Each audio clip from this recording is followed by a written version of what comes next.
Indonesia has been known as an agrarian or farming nation, which has enormous potential in the agricultural sector.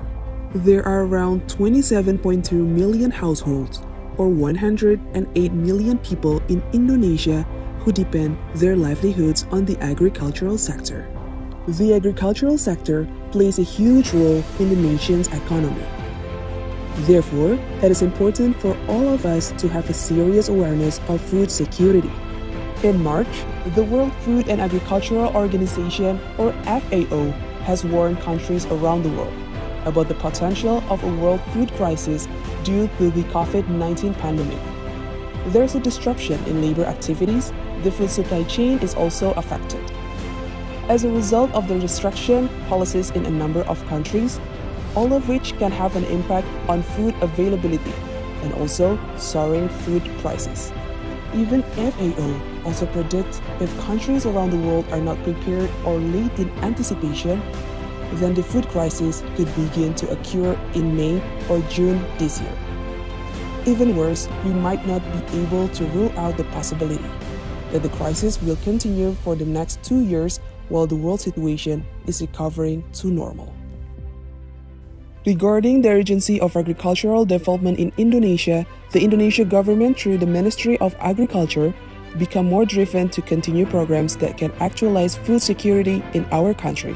One of the programs is to continue running KRPL, which stands for Kawasan Rumah Pangan Lestari, or also known as SFRG, or Sustainable Food Reserve Garden.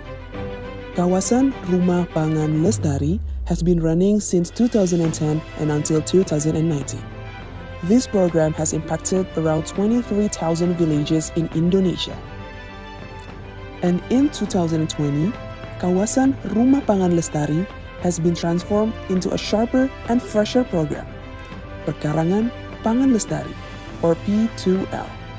Perkarangan Pangan Lestari is targeting relevant community groups such as Young Farmers Club, Youth Organization, Farmer Women's Group, Mosque Youth Group, and a lot others.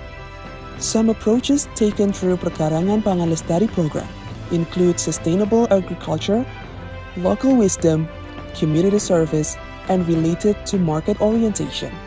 This year, Perkarangan Pangan Lestari is given a target to bring up 1,500 new groups while also keep developing 2,100 existing groups. In order to accelerate food diversification as well as to strengthen food security in the community, the Ministry of Agriculture is currently pushing for the implementation of Perkarangan Pangan Lestari program. Perkarangan Pangan Lestari is basically a collective effort to utilize every available inch of land, which include idle land or unproductive vacant land, to be transformed as food producing land, as this is to fulfill the food and nutrition for the family while also increasing family income. Perkarangan Pangan Lestari is also aimed at supporting government programs. For example, related to handling areas where there are malnutrition problems, or handling areas that vulnerable food security and also development in a border region. The objective of Perkarangan Pangan Lestari include to increase availability, accessibility, and utilization of food in the household, as well as to increase household income. So, what are the activities held by Perkarangan Pangan Lestari? Apparently, there are various kinds of activities, ranging from building and caring for seed garden, demonstration plots, planning, to post-harvest activities and marketing. Speaking of benefits, Perkarangan Pangan Lestari has also proven to reap many benefits.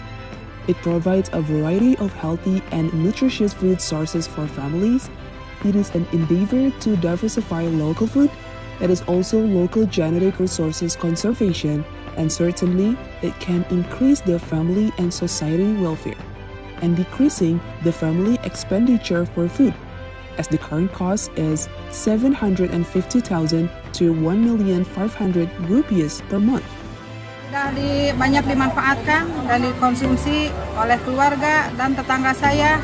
Sejak saya nanam sayuran ini bisa untuk memenuhi kebutuhan asupan gizi balita saya, Pak.